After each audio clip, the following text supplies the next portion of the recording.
5, 4, 3. Hi, everybody. Dugroz here with Dugroz Reports. Welcome to my Saturday morning live stream. I am reporting live from my house. Today is November the 16th, 2024. Welcome aboard to each and all. We have 9 viewers online so far. I see John R., Kid Cat, Tom Graber, Juan Garcia, Cesar Joel, Yuri G, and maybe some others who haven't identified themselves, which is totally fine. No problem whatsoever. I'm very glad to see each one of you. My voice is a little scratchy this morning. I'm not sure if I'm coming down with something or if I'm just really tired. So if I cough more than usual or sound funny, I apologize. Actually, I need to cough right now. Bear with me.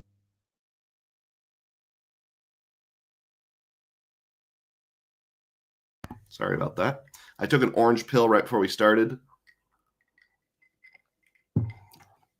Hopefully that'll be kicking in the next 15 to 20 minutes.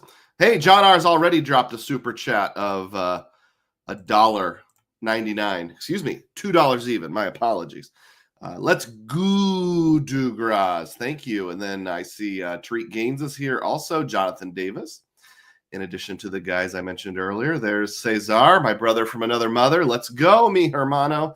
All right, well, enough with the formalities. Let's go ahead and dive right into the Dugroz data points. Oh, I forgot to say the thing.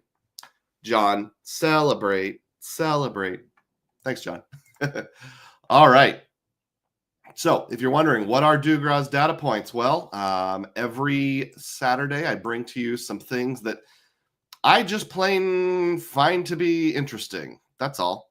Now, got to remember how to share. Let's see. I click present. This is only my second week using StreamYard, so it's kind of new to me.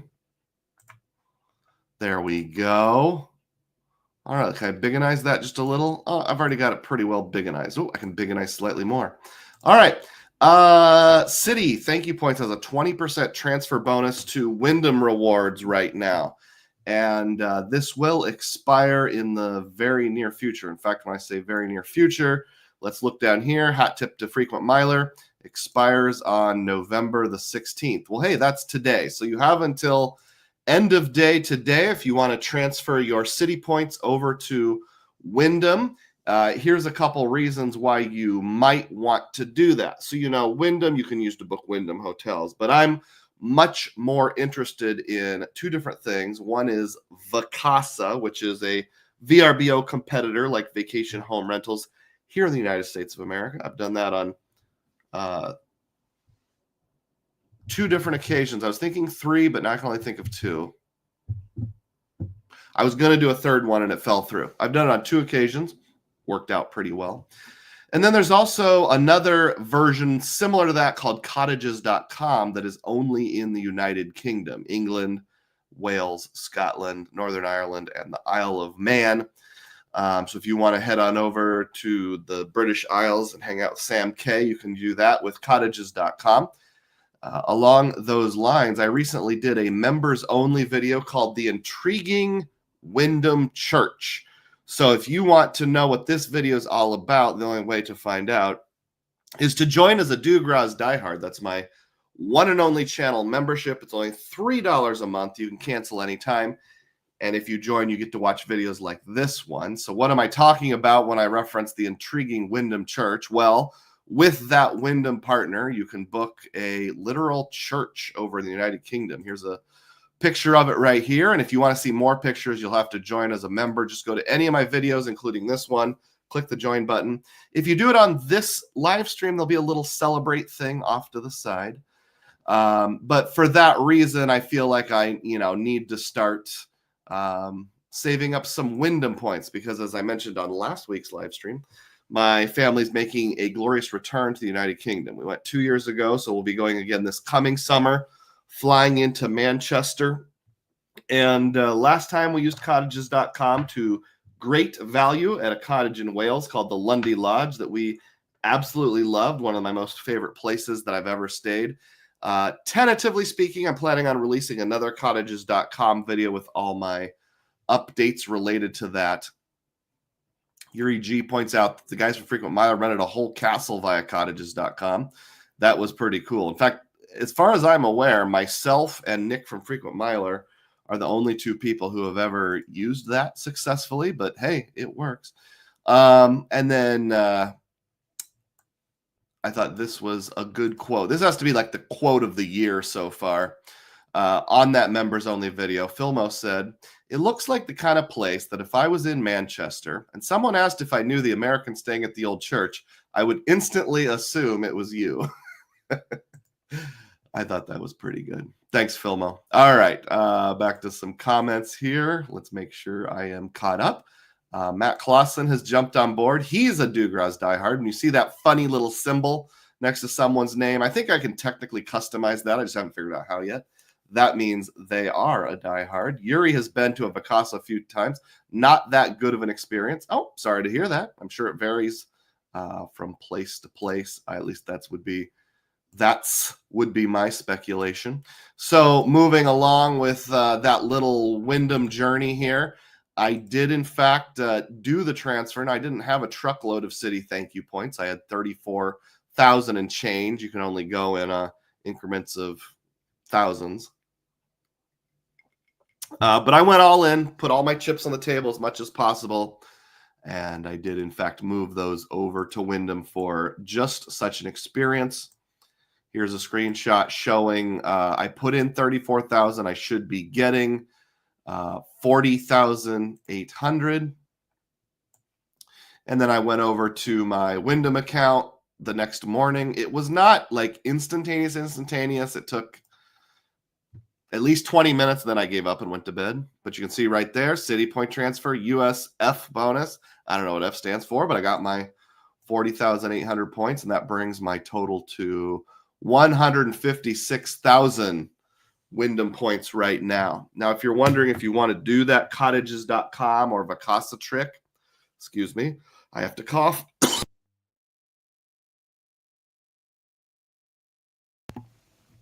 It's normally 15,000 points per bedroom per night, but if you have any of the Wyndham credit cards, it's only, it's less. It's a 10% discount, and it comes to 13,500 per bedroom per night. So if I found a actual one bedroom, which is very unlikely based on my initial looking, I could stay 11 nights. If it was a 2-bedroom, I could stay 5.7 nights. And I think in order to get the Wyndham Church, which has a minimum of a 3-night stay, I have to get like 210,000 points. So I've got a ways to go on that. Maybe we'll come up with some good strategies as the discussion goes on. If you have any, let me know. All right, next Dugroz data point. Actually, let me pause that for just a moment and say hi to some people that are here. Filmo made it just in time to hear his name. You got the quote of the year so far. Ali has arrived. It says, "Good morning, gents. Glad to see you." Yuri's getting close to 3 million thank you points. Well, you got me beat, that's for sure. Ian Mascal is on board. Good to see you, Ian. Just won a chargeback versus Amazon. It's a glorious day. $2,400 richer. That's great. Which credit card did the chargeback for you? TM Cowling has arrived. Good to see you, TM. When does Wells Fargo start offering transfer bonuses? I'll make a wild guess. I'll say in March. How about that? That's a wild guess. If you haven't done so already, please be kind enough to click the like button. By doing so, that tells the algorithm to drive more people to this video and help more people to see it. Oh, shucks. I forgot to put the link to this video on the announcements page on the Anthony Venture Discord. If any of you are members of the Anthony Venture Discord and would be kind enough to go out and put a link to this video and say Dugroz is live right now, I would sure appreciate that. Matt is saying, I'm guessing transfer bonus will become a thing at the 1-year mark, so start looking in April. Well, I said March. He says April. We're close to on the same page. Short asthma break here. Last week I wasn't able to see how many people were on board at one time. This week I can, 43. That's great. Hey-oh, we got John going to the Discord right now and helping me out. Thank you, John. We have Tom Graber dropping $5 in the super chat. Thank you, Tom. I appreciate your patronage. He's a big-time diehard. Celebrate. Thank you. I appreciate that. Anybody who leaves me a super chat, super sticker, whatever, helps me out going towards upgrading my studio and technology. I've got enough to kind of get the ball rolling, but not enough to get real far. I do appreciate that because super chats do account for about 40% of my revenue. So it's almost like if I want to get ahead, I have to do more than just rely on advertisements. Advertisements are great, but don't quite get it done. Let's see what Ian's story was. I bought a MacBook Pro for a buying group. They refused it since it was used, and they returned it to Amazon, but the wrong return label got used. How to dispute with Capital One took over a month. Interesting. Okay. All right. Now, where was I? I was looking at this right here. Next Dugroz data point. So you're going to remember last week I went over my Virgin Atlantic trick. And when I did that, I decided I'm flying to the United Kingdom next summer on Virgin Atlantic, flying home on Condor. I initially booked Condor as the trip to get to Europe. Now it's the trip coming home. Well, coming home is a little more expensive per passenger than going to Europe. And to be more specific, it's $144 per passenger more. So I put that on my Venture X card. I already paid for a portion of it with the CSR, so I can use those most, not all, of the CSR travel protections with that. In fact, the only one I can't use is basically trip cancellation, but since it's an awards flight, it's not a big deal. But I did a travel eraser on all four of them. I took out $144 on each and every one. If you're wondering what one individual transaction looks like, it kind of looks like that. It'll tell you here what the amount of miles is. You have to slide this thing over. For this particular one, I started with 68,000 miles, ended up with 54,000 miles. So as you know, if you've watched any length of time, I'm not afraid to use penny points, and I had quite a few Capital One points. Don't have any immediate use for them. Got to get my travel expenses all the way down to zero because that's my goal. I know Yuri thinks it's not worth it, but I do. So that's me. Don't be afraid to use penny points if and when that is necessary. All right, next data point here. I don't even remember what it is. We'll find out together. Oh, yes. We get to talk about my experience with Citigroup recently and how much fun I had with that. Hey, 45 people on board. That's awesome. Keep clicking that thumbs up button, guys. Let's see if we can get up into the 70s. Maybe we can even break a record. I don't remember what my record was. I think it's 74, 75, something like that. Let's see. So I had opened a Citi checking account. I have 3 of their credit cards. I have the Citi Premier, also known as the Strata Premier nowadays, but it was originally just the Premier. Right there it is. And I don't remember what it was. Probably late last year, I opened a Citi checking account to get a sign-up bonus. I got the sign-up bonus, so I'm like, all right, I'm going to wait 6 months. I'm going to cancel the account. So on October 2nd of this year, I called to cancel the account. When I canceled the bank account, the representative told me, now, just to let you know, your bank account is primary for your Citi login, so you're going to have to go set up a new login. And I'm like, what? That sounds ludicrous. Surely they're wrong. And I logged in, and every time I logged in, everything was fine, no problems. But about every 3 days, I've been getting this super annoying email ever since then that says, we'd like to know that your account shown below is now linked to your existing user ID. Like I did something good, but I don't know what that means. It doesn't make any sense. So I'd kind of been meaning to call Citi anyway. Well, there's more to the story. Then I get a different email from Citi. This came in on the 14th, which was 2 days ago, saying your Access account is currently overdrawn by $5. I'm having a hard time centering it here. There we go. Your access account is currently overdrawn by $5. Please make a deposit. And I'm like, well, that's weird. How can an account that's closed be overdrawn by $5? And then on top of that, interesting that the amount that it's overdrawn just happens to be the monthly service charge fee. Citi charges $5 a month if you don't maintain at least some kind of direct deposit or something along those lines. Oh, we need to pause for just a second. Something awesome just happened here. First of all, Ian Mascal became a YouTube channel member. Celebrate. Thank you, Ian. You'll get to learn about the Church of Wyndham. And then even more awesomely, Ian gifted 5 Dugroz Reports memberships. Woo! Celebrate. Thank you, Ian. I really appreciate that. I really appreciate your patronage. So 5 people are now channel members who were not channel members before. I'm using StreamYard, so I can't see who got the free memberships. But if you were one of the people that got the free membership, I think it tells us on the screen. Let me know. Or if somebody just wants to type in the names, they can do that too. I have no idea how YouTube assigns who gets the free memberships in these situations, but I think it has something to do with how often you watch, how often you comment, those sorts of things. All right. Back to the story about Citi. Sorry, I have to snort or blow my nose or something here.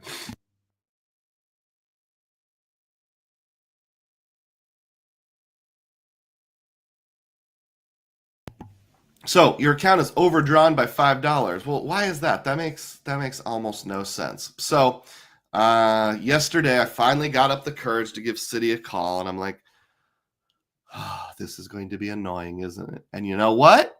It was. The customer service was pretty bad. And I'm planning to make a whole video about it because I think Citi needs to have it rubbed in their face. The only way they're ever going to change is if they're called on it. But basically, there was 2 parts. I started with the challenge related to why am I continuously getting these stupid emails? And this person was competent enough. And he told me, well, when you have a bank account, it always becomes the default. So now that you've closed your bank account, what you have to do is choose one of your credit cards to be primary, go back online and re-register your account. And my question was, do I have to have a whole new username and password? And he said, you can use the same password, but you have to have a whole new username. And I'm like, are you flipping kidding me, Citi? So because I canceled one of your products, I have to pick a whole new username and password. He's like, yeah, now hold on. I'm linking your 3 credit cards together right now. I'm like, great. Link. Okay, next time you go online and click the register button and you'll be fine. Okay, well, guess what? Didn't work. So every time since then I tried my old login, it says our system is experiencing temporary delays. Please try again later. And when I tried my new login, it only showed the one credit card I chose. I chose my Rewards Plus card because it's the oldest Citi card that I have. So I thought most likely to keep it forever.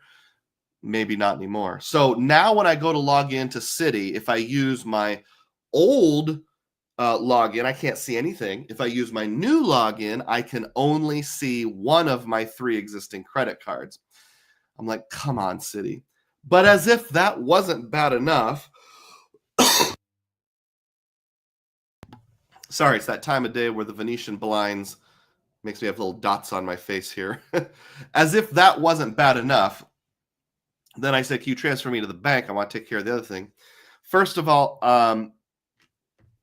totally cool with people outside of America having jobs. So please take this in the correct spirit. But I'm 99% sure anyone I spoke to from that point forward was not based in the United States for a couple reasons, but mainly because the phone quality sounded terrible. It was like I was talking through a tin can, and they were just very mumbly, like they were just rushing and trying to say what they needed to say. And I was like, and I would say things like, you need to speak more clearly. I can't hear you. Then they'd get angry and be like, your social security number.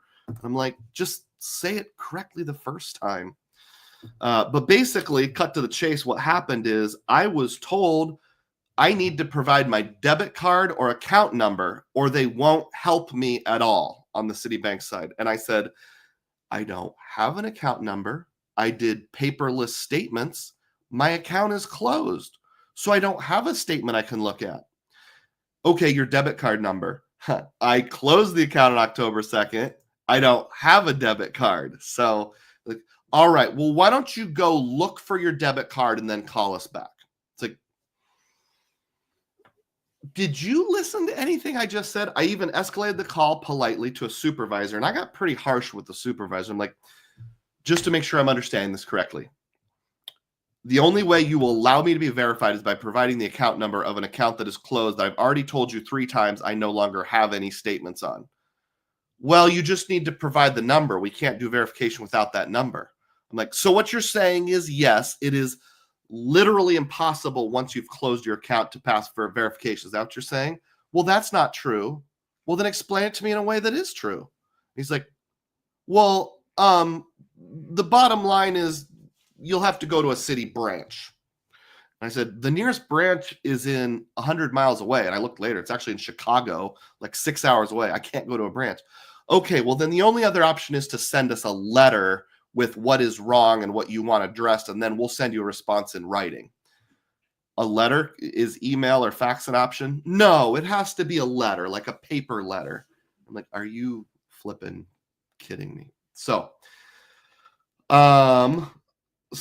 if you wonder where this poll came from in terms of the inspiration, which of these organizations has the worst customer service? And your options are Citigroup, the Social Security Administration, or scam call centers in India.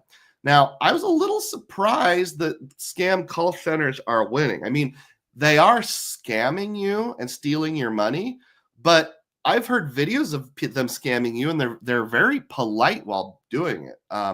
So I thought Citigroup would have won, but they are only coming in second at present. So, yeah, unfortunately, Citigroup didn't win the award yet, but there's only 93 votes. So, we can still change that. So go out to my community tab, find the poll, vote, let me know what you think. Let's catch up on some comments here. First of all, we have a super chat from Vincent Pascal, $1.99. Celebrate. Vincent asks, what will I do next for my studio? Upgrade my webcam probably, because it's a 780p. I know some people really want to see me in high def, so I'll probably do that. Maybe I'll get some sort of permanent curtain up there so I don't have that effect going on. I'm going to get a new microphone. I think the one I have is good enough. It's the $99 Blue Yeti one that everybody starts with. But another creator actually gifted me a small soundboard, which I'd really like to start using. I haven't been able to yet because I need an XLR mic for that, which is a different type of input. So I'm probably going to save that for Christmas and let my kids give it to me. One of those things where it's like, well, if you chip in $40, my subscribers will, cover the rest of the microphone. And then at some point, I'm going to get a new cell phone. I'm still using an iPhone SE second generation, which is the equivalent of a 8S, I believe. And while I'm somewhat of a Luddite and don't mind older technology, I realized that for what I do, where I take pictures when I travel and those kind of things, higher quality pictures would make a lot of sense. So thank you, Vincent. I really appreciate that. What's the point says, wow, you start early. I'm just waking up. All right, well, wake up, Mike. I know you're on the West Coast, but get with it. Get with the program. Just kidding. Thomas says you are not alone in your Citibank pain. Yuri says I have 3 logins with Citi. Texas Dog is here. Good to see you, Texas Dog. LOL. I don't think we've met before. Glad to have you on board. Yuri says that sounds disgusting. Yuck. Sam says, hello, everyone. I just received an email about a membership gift. Thank you. You're an absolute legend to whoever gifted it. Well, not only did you give Sam a membership, you triggered him to log into his computer. I just mentioned you earlier, Sam. My family's flying to the UK next summer once again. So maybe if I pass you on the freeway, I can wave or something. Ian was the one who was kind enough to gift the memberships. I'm glad you got one of them. Yuri says, actually, when you have Citi Gold, the customer service is pretty good. Well, I don't have that. Thomas says, can you post your Aeroplan referral link in the comments? If you're referring to the Aeroplan credit card issued by Chase, Thomas, thank you. I appreciate your kindness. Unfortunately, that's one of the very few Chase cards that does not have a refer a friend program. Womp womp. So I can't refer it. Maybe that's part of the reason why not a lot of people talk about it. All right. I see your comment, Mike. I see yours. Let's see. Ian says, this is probably the best time of the week. In my opinion, at least for me, this is my church since Satan rules my world. Well, I'm not sure what to make of that last line. But I'm glad this time of day works for you, Ian. If you want to have a discussion on church, feel free to send me a message offline. All right, where were we? Did I show that? Yep, I showed that. I showed that. I showed that. I showed that. We're still going through the Dugroz data points here. I showed that. I showed that. I showed the poll with Citi and how I think they should be winning, but they aren't. Let's move into something a little more lighthearted, a different poll, but a more lighthearted one. So last Saturday, we talked about, let me pause real quick. John R. says 52 people watching, 52 likes, please. That's the thing I can't see on StreamYard. They don't show how many likes there are. Yeah, so that's something I don't know. But if you have the chance to hit the like button, hey, we just went from 55 to 57. See, by clicking likes, you're getting more people on board. Last week, we talked about very briefly that I had a layover in France at the Air France lounge there in Paris Charles de Gaulle in 2023, but we never left the airport. And that's the only time I've been geographically within the borders of France. So the question was, if you have a layover in a country but don't leave your airport and it's your only time there, can you say you've been to that country? And with 162 votes, the results are, yes, you are literally there, got 28%. No, you must leave the airport, got 72%. So about a 2-to-1 preference there. I'm actually in the minority on this one. I think you're literally there. There's a blog that I follow called 12 Mile Circle about geographic oddities. And the guy who does the blog, his name is Howder. He set a rule that says if the vehicle that I'm riding in has tires that touch the ground, I'm in the country or state or county or whatever it is you're wanting to count. I don't feel like super strongly about that. I would probably say the difference between being in and visiting are correct. If someone says, have you ever been in France? I would say yes, and then give the caveat, I never left the airport. But if somebody says, have you ever visited France? I would have to say no. My favorite comment was from one of my frequent watchers named Icarus or Feather Pony. And he said, so if you were having a layover at the airport and a nuclear bomb went off right next to the airport, explain to me how you wouldn't be dead since you've never been in the country. It's like, valid point. Let's see. Mike, with what's the points brought up the topic of the Smartly card. I want to run the numbers. I'm guessing the cost and fees of holding boring mutual funds is higher than the low-cost brokerages like Vanguard. Yuri says, I'm not sure I'll even use the Smartly card at 4%. I have a 3.33 card, and I use it very rarely since there is also the Altitude Reserve. Key is here from Kiki Adventures. Top of the morning. How are you, Key? Good to see you. And Cesar wants to remind us to hit the thumbs up button. Grovelly voice still going here. Let's press right on ahead. If you happen to be located in the Midwest, we've got an opportunity that only comes around now and then with Hy-Vee. That's a grocery store where there's a helpful smile in every aisle. Last week, they had $10 off MasterCards. Oops, that's too big. This week, they've got $10 off Visa prepaid gift cards. If you spend $150 or more, you get $10 off. It's actually a little better than that. This isn't how it always codes, but this time around, it's every increment of $150. So if you got a prepaid Visa gift card that was $450 or more, they go up to $500, you would actually get $30 off. So I have one here as an example that I'll show you. Looks kind of like that. And up here in the corner, it says $6.95 purchase fee. So if you think of it this way, you buy a $500 gift card, you get a $30 instant discount. That's $470. Add in the purchase fee, you've got $477. Whether or not you do manufactured spending, I'd say that's pretty good, especially if you have a modifier at grocery stores or gas stations, because Hy-Vee owns Fast and Fresh gas stations, which do code, at least with Chase and Barclays and Capital One, they code as gas station. Well, I don't know about Capital One. With Chase and Barclays, they certainly code as gas stations. For whatever reason, American Express and US Bank don't code them as gas stations. Man, I'm getting really hoarse here. I apologize. Did anybody else stay up way later than they should have last night watching the boxing match with Mike Tyson and Jake Paul? I did. So that's part of the reason why I'm so hoarse and tired. I apologize for that. But yeah, that's a cool opportunity. It expires tomorrow. So Sunday is always when they end there. So take advantage of that if that is applicable to your geographic area. One guy said on the Doctor of Credit post, I'm going to fly into Des Moines to take advantage of this. And I asked him, are you seriously going to book a trip to Des Moines just to take advantage of this? He didn't answer the question.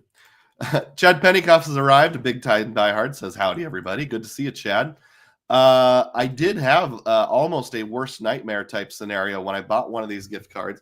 I was going to use it to pay tuition for my kids. And, when you have the back, there's like a security code, like the 3-digit code. And it's got like this little like rubbery glue thing that's supposed to be easy to peel off. Well, instead of covering that, it was over the actual credit card digits. Now, I've already drained this card, so I didn't know if I needed to cover the other digits or not, but I did. But look at that. If you had to enter that into a website, what would you type in? How am I supposed to register that? So I thought to myself, well, this is obviously a curve of some kind, and it kind of looks like this is starting to go across. I think it's probably either a 5 or a 6, maybe an 8. I wasn't sure. So when I went to register the card, I was like, all right, I'm just going to take an educated guess. I'm going to try a 5 and a 6 and an 8. And actually, I just got it on the first try. It was a 6. So that could have been a lot worse. So whoever puts the adhesive on those gift cards, put it in the right stinking place. That was just a totally random thing. Kid Cat says the Amex Business Gold just stopped coding my main gas station. Oh, did it code as grocery before since it was owned by Myers? Because I don't think that. Oh, Business Gold. Yes. Okay, never mind. My misunderstanding. Oh, that's bummer. Vincent Pascal said I did not get to watch the Tyson match because I fell asleep early. I watched it on a questionable Russian site or something like that. I heard that Netflix was failing repeatedly, and I think the guy pulled it from Netflix. It was terrible. Kid Cat says I'll need to figure out a new card. Sam says it's 10 degrees Celsius in the United Kingdom. You want to know what the temperature is here in central Iowa right now? It is 51 degrees Fahrenheit. Kid Cat says the gold still codes in stores as groceries, so that's a win. James V is here. I don't remember if we've met or not, James. Yeah, we have. I remember the cute kid in your picture. Great stuff as usual. Glad to see you on board. Quality Control Man has arrived. That Tyson fight was nostalgia for older millennials like myself who remembers him from when we were kids. Same thing. I'm the oldest possible Gen Xer, so that was a thing for me. John says, I loved Mike Tyson. I had Mike Tyson's Punch-Out. I can name all the characters. I watched later on. My parents were too cheap to pay for Showtime and Cinemax or HBO when he was live back in the day. But as an adult, I watched a replay of every single one of his fights. John R. says, need to run to Hy-Vee down the street, it would appear. Hey, we're up to, and I agree with you, John, we're up to 58 people on board. If you haven't had a chance yet, click the like button and more people will be drawn here. Myers does killer deals on gift cards and M-Perks, says Chad Pennycuff. Ian says, I've never seen a live Netflix. Does the tech work well? No, it does not, Ian. It certainly does not. There's Yuri's temperature. People saying hi to each other. Vincent says, you could use the Wyndham Earner business for 8x backs on gas. You're okay with not being able to match to Caesars. Nods aggressively. I've already done that, Vincent. We're like on a brainwave or something. Did we just become best friends? Sandman was so hard. He was, and he was scary too. Remember the first time you found him? Thought he was going to rip my flipping head off. Anyway, where were we? Speaking of groceries and going to Hy-Vee, here's just a lighthearted thing. Found this French silk pie at Hy-Vee for $139.90. Whew. I mean, that looks delicious, but $139, inflation's really kicking my tush. I talked to my wife about it. We're pretty sure this was just an error, and they meant to put in $113.99. But I thought that was worth sharing. Let me know if you like off-the-cuff, not related to Points and Miles content every now and then. But we won't dwell on that. We'll move on. Next Dugroz data point. Chase to open Sapphire Lounge in Phoenix Sky Harbor Airport. Hat tip deductive credit. And then he went back and revised it. Now open. Matt Clausen also covered this. The lounge has now opened. Have any of you been in the Sapphire Lounge in Sky Harbor? If you have, raise your hand and let me know. I'm kind of excited about that because I have a Sapphire Reserve, and that is the topic of the day today. So this is a little bit of a preview. The title is, I don't know, I didn't even type out a title. Something like the Chase Sapphire Reserve Showdown, or like what I would like to see happen to the Sapphire Reserve, especially when comparing it to other credit cards. QC, there's a lot of buffering on Netflix for the flight. Where is Myers from? Better be the best cake ever, says John. Chad says that is Hy-Vee's, baby. I get that joke. All right, next, I'd like to thank a couple different people. So I'm not sure why, but YouTube decided to tell me this week that we're going to spotlight some of my most engaged audience members, including top commenters. And it told me to promote 4 specific people. Robert Jarrell has made 97 comments on my videos. I'm assuming that's lifetime. Cesar Joel has made 100 or more. I have often said in the past that Cesar is my biggest fan. At the Creator Meetup, somebody says he's everyone's biggest fan. So thanks, Cesar. Matt Clausen has made 83 lifetime comments, and the Jimmy James has made 100 or more lifetime comments. So thank you so much. If you weren't here earlier to hear me mention it, if you want to watch members-only videos like the intriguing Wyndham Church, join as a channel member. It's a Dugroz diehard, $3 a month. You can cancel anytime. Just find the join button on any of my videos. Although, as Jimmy and Cesar prove, you don't have to be a channel member to set records for commenting. But it helps me out, and I appreciate it. I bought some naproxen sodium, which is like generic Aleve, and this is my favorite part down here. Actual size. Thank goodness they put a picture of what it's like actual size on the container. There wouldn't be any other way to know what the actual size was if that picture wasn't there on the container, would there? All right, we are almost ready for the main event. Thank you for those who have gone through all the Dugroz data points.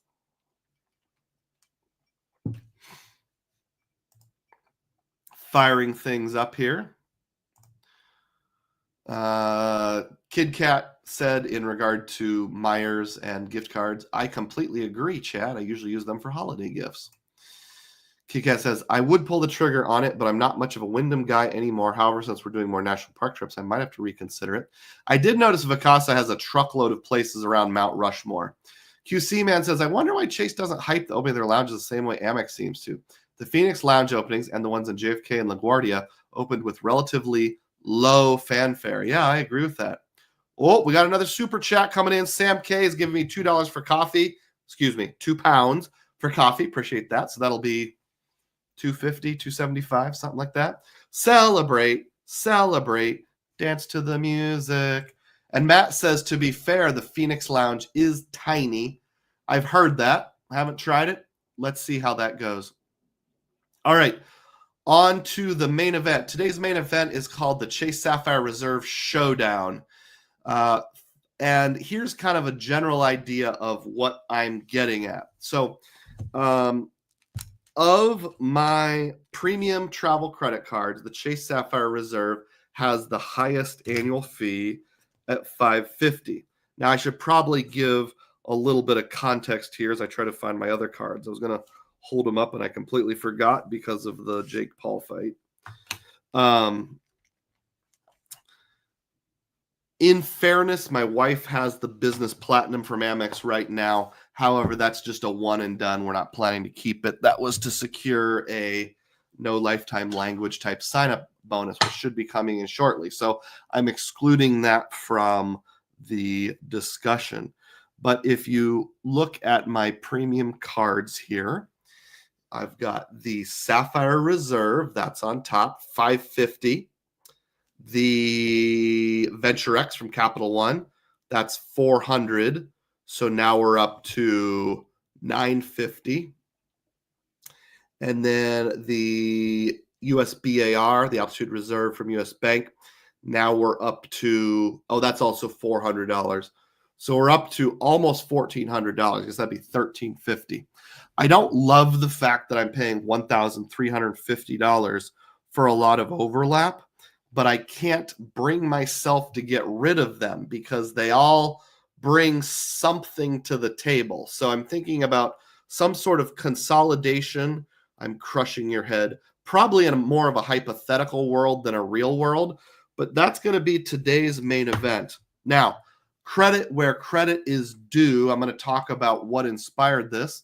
One of the individuals who inspired this is on the live stream right now, and that's Matt Clausen. He did a year in review video along with a special guest, Josh Giebel, about Capital One. And while that doesn't have a truckload to do with what I'm talking about, I put a comment on his video that I thought was pretty good. Is it okay, Matt, to steal a comment on one of your videos, especially if I'm the one who put it there?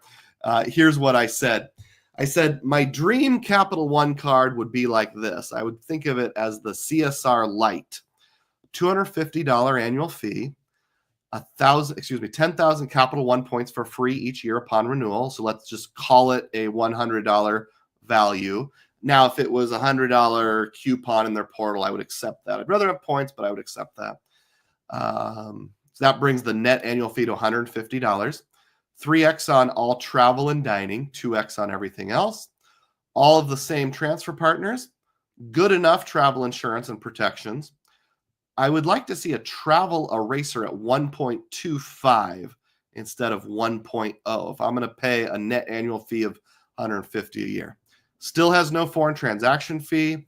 I think you could take it down to a limited priority pass, let's say 8 visits per year, similar to the US Bank Altitude Reserve, and keep that Hertz President's Circle status.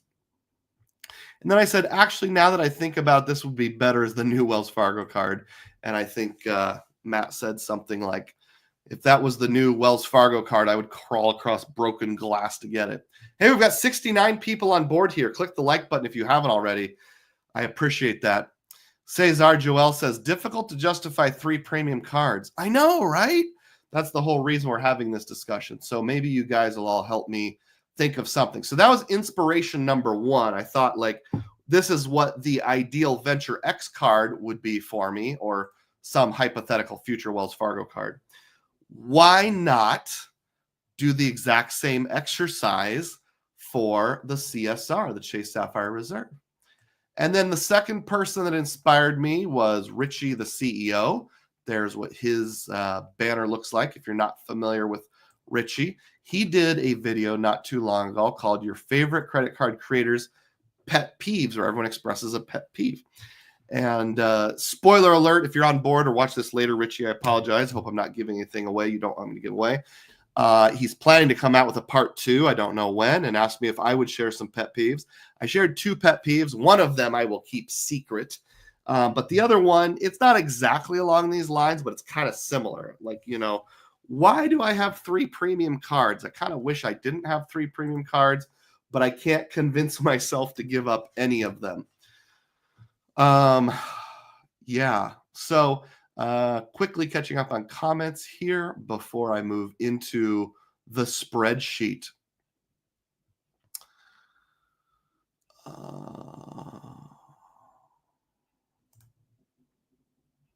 QC Man assumes Myers is from the Midwest. Family member used to be a congressman from Michigan. Interesting. I think Myers are more like Colorado, Utah, Montana, maybe down into Texas. Kid Cat says, I also need to give a shout out to Matt for keeping me informed on the Philly Lounge opening timeline. That's good to know.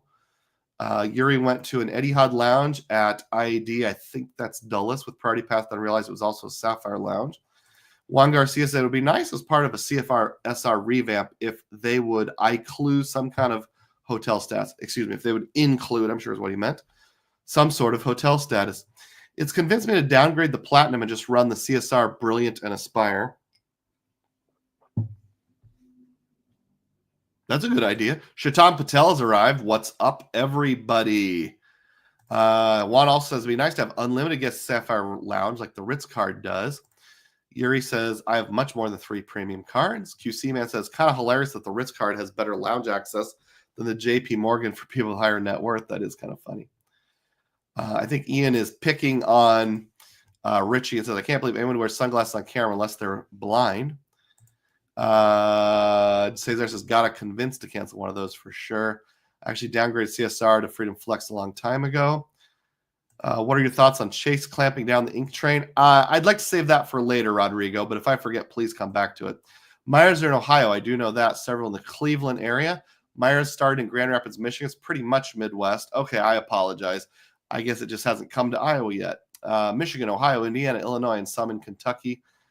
Good morning, Shaitan, says John. Okay, moving on here with my main event. So what I need to do now is fire up the spreadsheet. So I'm going to share this tab instead.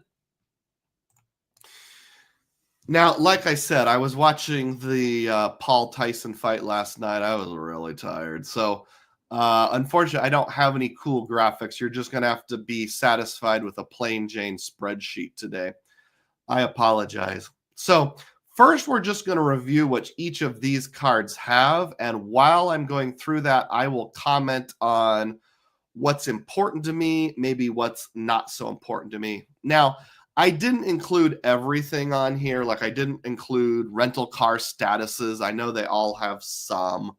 I didn't include some of the more, what I would consider tangential benefits. And I know everyone feels differently. So please don't feel put down if I insult a benefit that you don't like. For example, the Sapphire Reserve has DoorDash credits. And those are great when they come in handy. They don't come in handy for me a ton, but I'll use them when I have them, but I'm not going to take that into consideration as part of my decision. Clairvoyant says, I'm finally here live again. Thanks for being on board, Clairvoyant. I appreciate that. So let's just talk it over a little bit here. Annual fee, the Sapphire Reserve is $550. The Venture X is $395, and the Altitude Reserve is $400. What do they charge for authorized users? The Sapphire Reserve charges $75. The Venture X and the Altitude Reserve both are smart enough to make them free. The Altitude Reserve used to charge, I think it was $75 also, but now they've come to their senses. How about credits to help offset that annual fee? And again, I'm talking about the easy to get credits, the ones that are sort of like the baked in credits, not DoorDash, not a Peloton, not $6 a month off Dunkin' Donuts. We all probably know the Sapphire Reserve has a $300 travel credit, and that's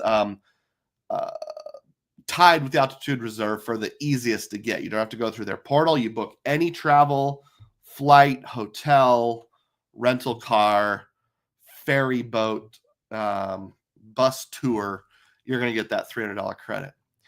The Altitude Reserve is actually slightly easier because it's travel or dining. So you go to McDonald's, use your Altitude Reserve, tap to pay, get 3 points per dollar, and you'll get a statement credit equal to whatever your McDonald's purchase was.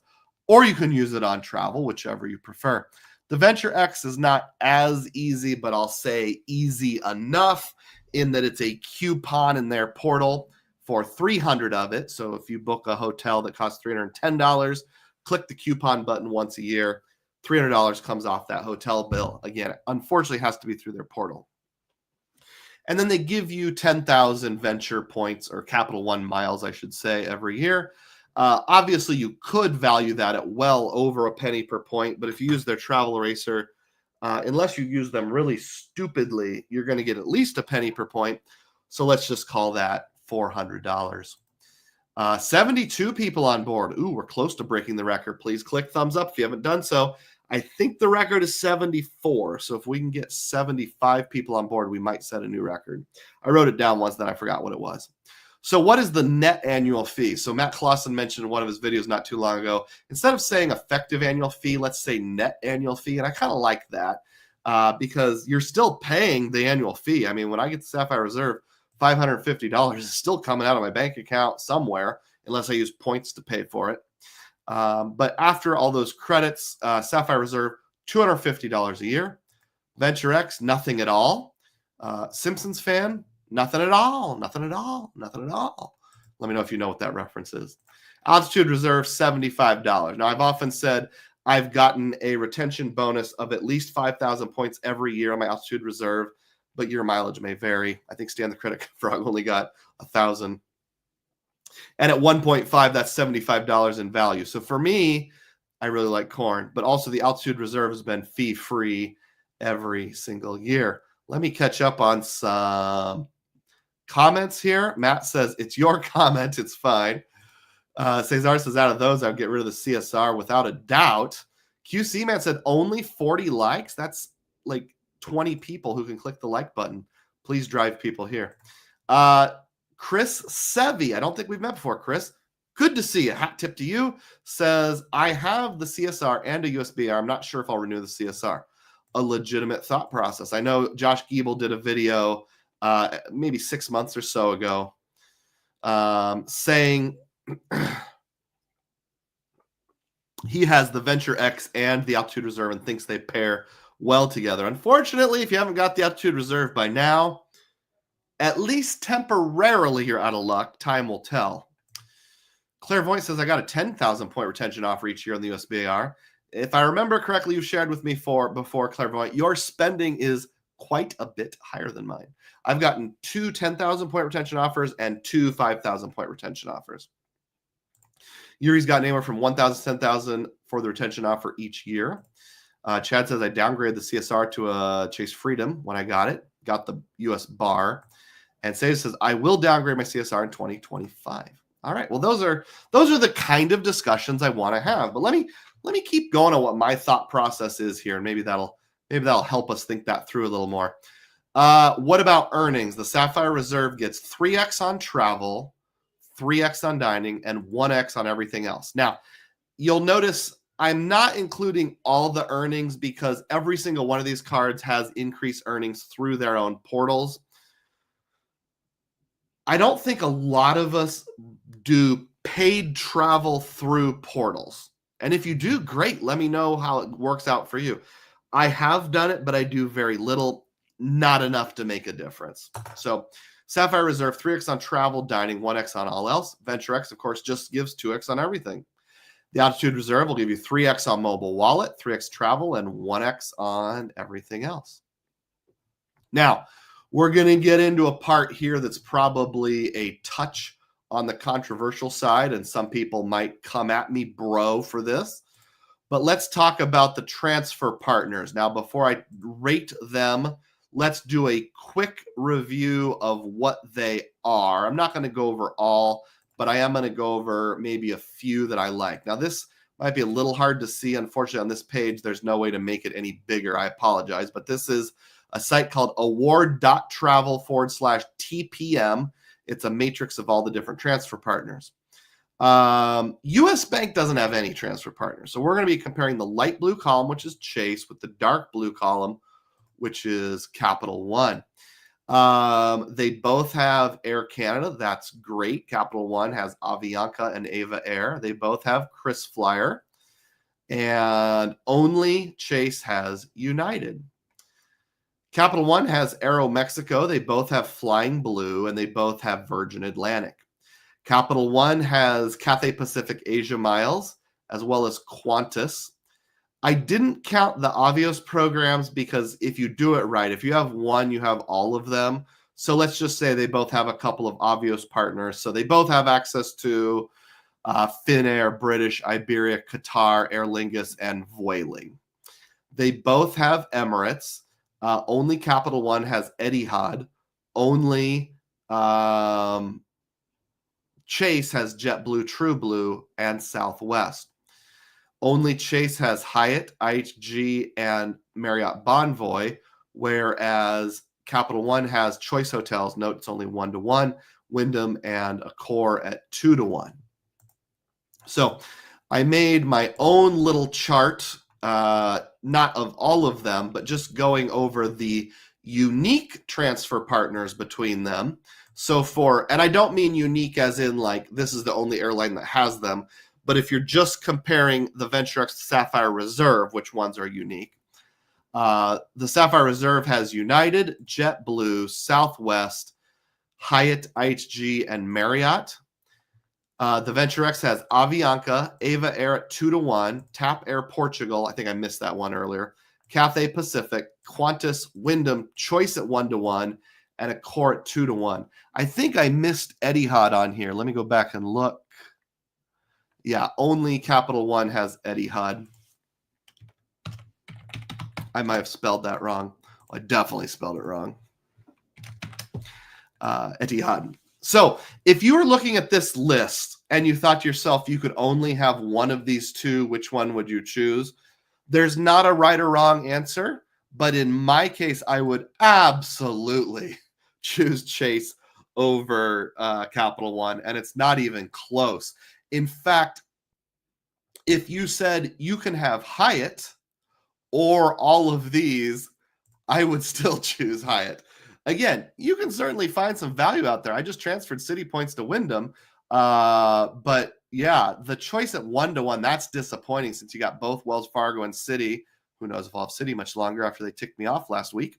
But I can always transfer Wells Fargo to Choice at 1-to-2. I can send Citi to Wyndham. I can earn a bunch of Wyndham points just on my earner's business card. So that's my thought process. United has only come in handy once for me ever, and that's when I bought a flight for somebody else as sort of a charitable type thing. I've never used JetBlue. Southwest doesn't often come in handy because the cash rate is like kind of pegged to 1.3 to 1.5. But there have been a few times here and there that I've used it, I think twice ever with points, where it's been closer to the 1.5 side. And it was just like the perfect flight, perfect time. I didn't want to book through a portal. Of course, Hyatt is amazing. IHG and Marriott, I wouldn't transfer unless it was just a very small top-off type situation. So what I said is that how am I going to rate transfer partners? On a scale of 1 to 5, I gave Chase a great 5 out of 5. Great transfer partners. I think you can make an argument between Amex and Chase, but Amex isn't in the mix. I would actually choose Chase even if I can only have one. Great best transfer partners out there. I rated Capital One at meh, 3 out of 5. They're okay. There's some decent ones, but meh. And then, of course, U.S. Bank has none, so they get a 0 there. All right, I'm guessing that was slightly controversial, so let me catch up on comments here. Oh, I'm way behind schedule. Way behind schedule. So if I miss some of you, I apologize. Rodrigo Mendez says, transferring Chase Points United is so bad, I'd rather look through my portal with CSR. I don't even consider Chase United to be an actual transfer partner. So noted. I've never done it other than that one flight I booked for somebody else who was doing like short-term missionary work. Let's see. Good info, Yuri. I got to push ahead here. I'm sorry. Mojo is here. Good morning, Mojo. Chad says Chase has the best partners ever. Cesar says with CSP, you get all those for $95. Yep, that's a valid thought process. Ian says PayPal on the Chase Freedom Flex was the easiest 5X quarterly bonus for me. I got them all in a few weeks. Now, I have heard that the ability to get super easy value through CVS Pharmacy with PayPal Show to Pay has gone away. Yuri says, I was cashing out Venture X credits at the beginning, but now it's not possible, so I'm not convinced I want to keep it. Let's see. Ian says, the best no annual fee card I've had is the Chase Freedom Flex with 5X on gas and grocery for the first year, plus all the quarterly bonuses. I cleaned up. Quality Control Man says, PayPal and groceries always max out for me. David Williams says, Altitude Connect, 4%, still the travel card I want. 4 party passes is enough if Adam's kids are that bad. That's a valid thought process, and I think I'll come back to that kind of, sort of, when I suggest some changes that could be made. Let's see.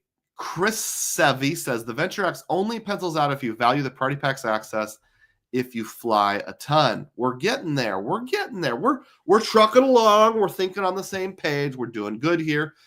Remember, if you appreciate my content, feel free to drop a super chat. If you can't afford a super chat, which starts at $1.99, consider a super sticker, which is only 99 cents.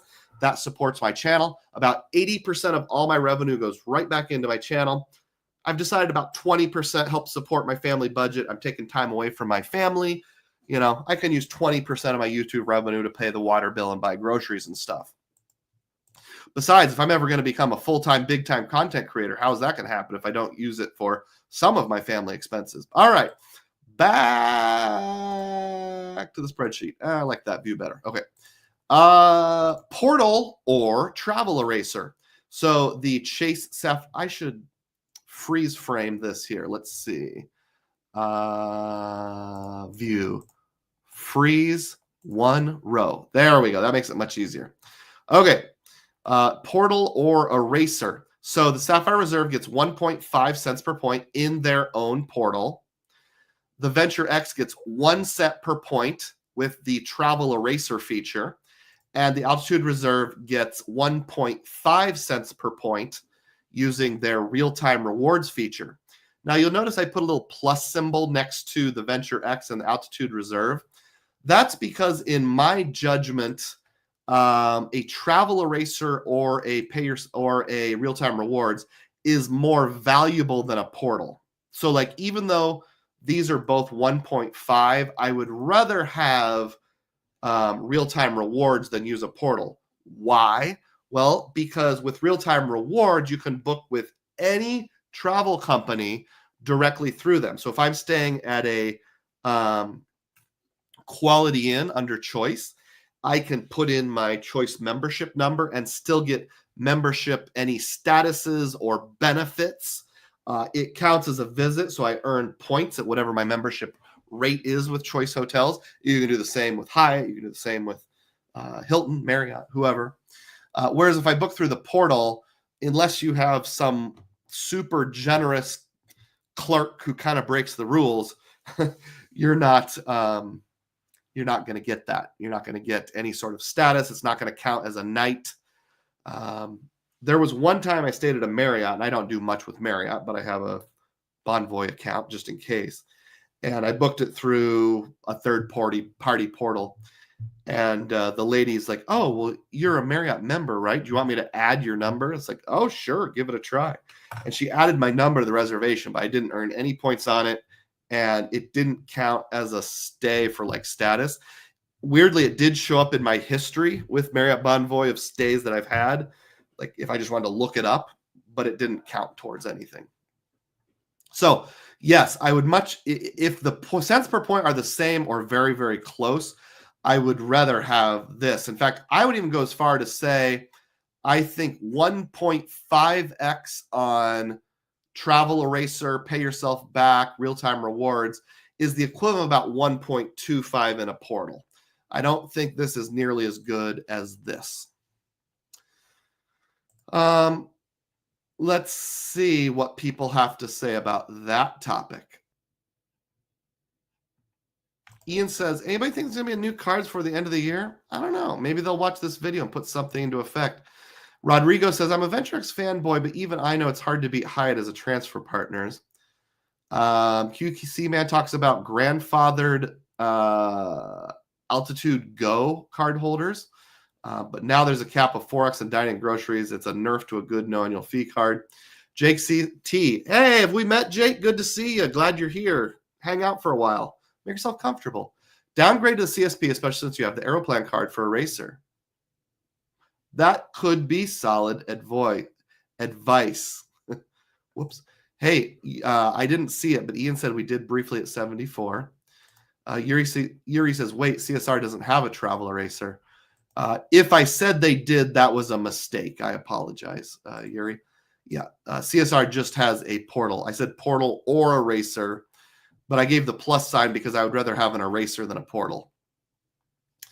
Let's move on to lounges here. So Sapphire Reserve, you have the Sapphire lounges, and I'm just going to go from memory here. I think you've got Hong Kong, JFK, LaGuardia, Boston Logan, and now Phoenix. And there's one that's like a junior lounge in Austin, something like that. Did I miss one? That's where the Sapphire lounges are. I know there's one coming to San Diego. There's one coming to Philadelphia.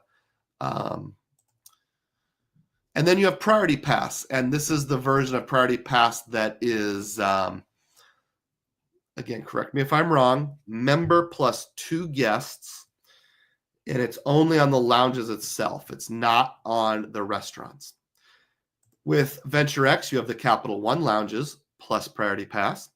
That one is, I know right now they've only got 3 lounges. They've got Dallas, Dulles, and Denver. Those 3. There's a CapitalOne landing coming to Washington Reagan National Airport, and it's been coming soon since like March. But as far as I know, it's not open yet. Their version of Priority Pass is that you get, again, member plus 2 visitors per card holder. But one important difference is they don't charge for an authorized user. So if you have a player 2, you can just straight up sign them up, and then you're functionally getting yourself plus 4 other people in. The Altitude Reserve, of course, US Bank doesn't have their own lounges. You just get 8 Priority Pass visits. But I put a little star here because it's the better version of Priority Pass, where you can use it for experiences or restaurants. Experiences being like chair massages and that kind of stuff.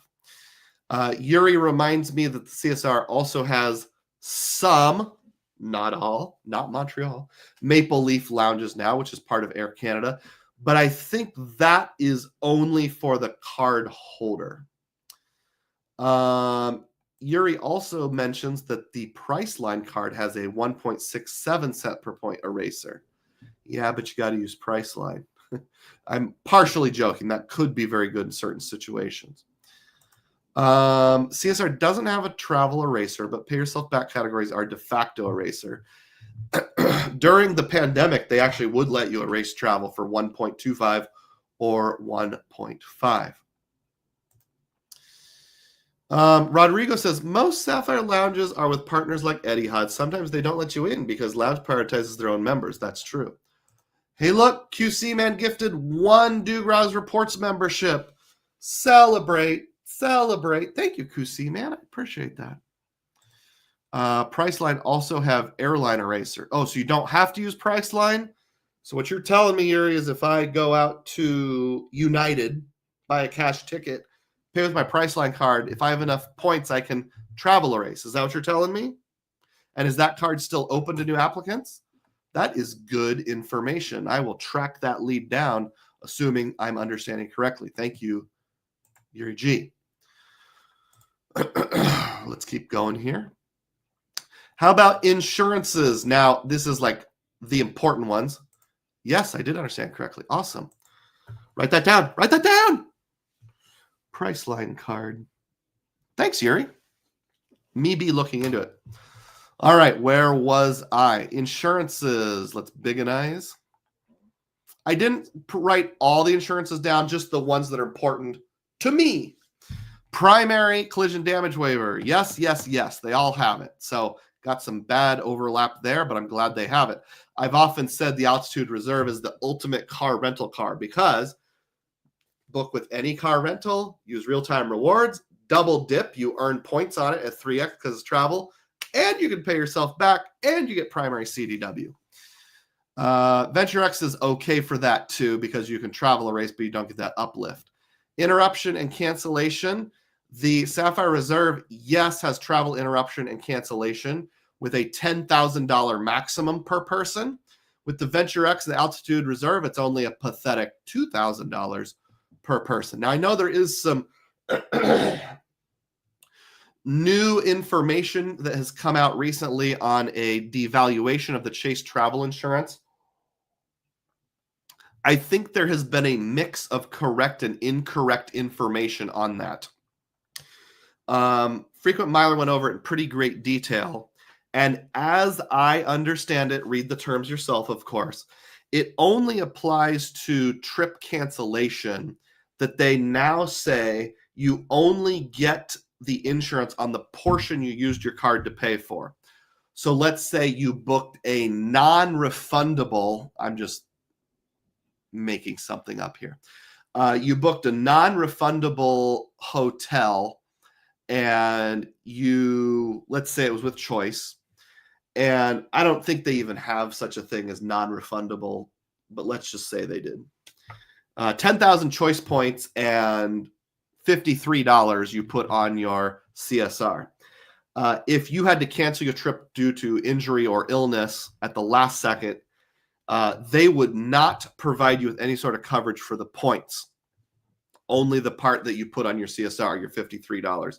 Maybe a more realistic example, credit to Greg, the frequent miler. Let's say you book a cruise and it's non-refundable, and you pay with several credit cards because they'll let you make like monthly payments in advance. And you pay for $100 with your CSR and $900 with some other credit card, and you get sick and have to cancel that cruise, and it's non-refundable and you can't get your money back. The insurance is only going to cover the $100 you put on the CSR. Now, for most of us, we're not booking large, expensive cash tickets. We're mostly paying with points and only putting the taxes and fees on a card. So unless it's a situation where, say, you have to cancel at least 24 hours in advance and you can't, you're going to be fine. Like the travel I'm booking to Europe, I might be out $100 per ticket if I have to cancel my Virgin flights. But other than that, I can get all my points back if I have to cancel. So I don't think it's that big of a deal. I heard someone on another video or podcast incorrectly describe it and say that applies to everything with Chase, including evacuation, medical, dental, etc., primary CDW. That is not accurate. It only applies to the trip interruption and cancellation. Just looking to make sure everybody's still on board. We got 60 people. Thanks for hanging in there. Click thumbs up if you haven't. Drop a 99-cent super chat. Let's have a challenge to see who can get the smallest super chat today. Medical and dental.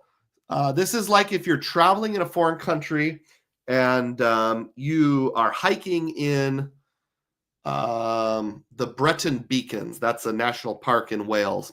And you slip on a good Welsh rock and break your leg. You can get up to $2,500 of coverage per person if you booked any portion of your trip with the CSR. So let's just say you paid all the taxes and fees with the CSR. You could get $2,500 towards coverage. Now, you'd obviously want to have your own medical insurance because that may not be enough if it's a serious and profound injury. But if it's a not so severe, so you just break your ankle and I don't even know how that works in England. If you're not from England, let us know, Sam. United Kingdom. Do foreigners have to pay large sums when they use the English medical system? Well, if it's up to 2.5K, Sapphire Reserve has your back. Venture X gives you nothing. Altitude Reserve gives you nothing. In my opinion, these last two are the two, well, probably other than primary CDW, the two most important ones. Interruption cancellation, I'd be out some taxes and fees, but not a big deal. This is why I think Sapphire Reserve is the best, these two right here. So emergency evacuation, I don't know, say you're in Serbia and a civil war breaks out and you have to be evacuated on a helicopter. Sapphire Reserve is going to help you out with up to $100,000. The Venture X is not going to help you out at all. The Altitude Reserve will help you out a little, only $10,000. Or maybe more realistically, I actually know this came up back in COVID. There was someone who posted on a couple different blogs regularly. She was a senior citizen. I don't remember her last name, but she said she was on a cruise ship when COVID broke out, and everybody was forced to quarantine. Like they wouldn't let the ship dock. And I think hers was with Amex, but they actually sent a helicopter to evacuate her and her husband, and Amex picked it up. They paid the whole helicopter cost, which I think was like $10,000. So it can happen. I have worked with disabled people in the past, and I know very rare, but there have been situations where somebody like has a stroke while on vacation and has to be airlifted home, and that's like a $10,000, $20,000 thing.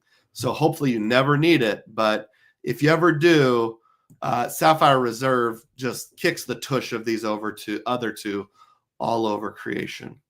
So there, I've done my comparisons. Let's stick around and say what would be the ideal. Some catch-up comments.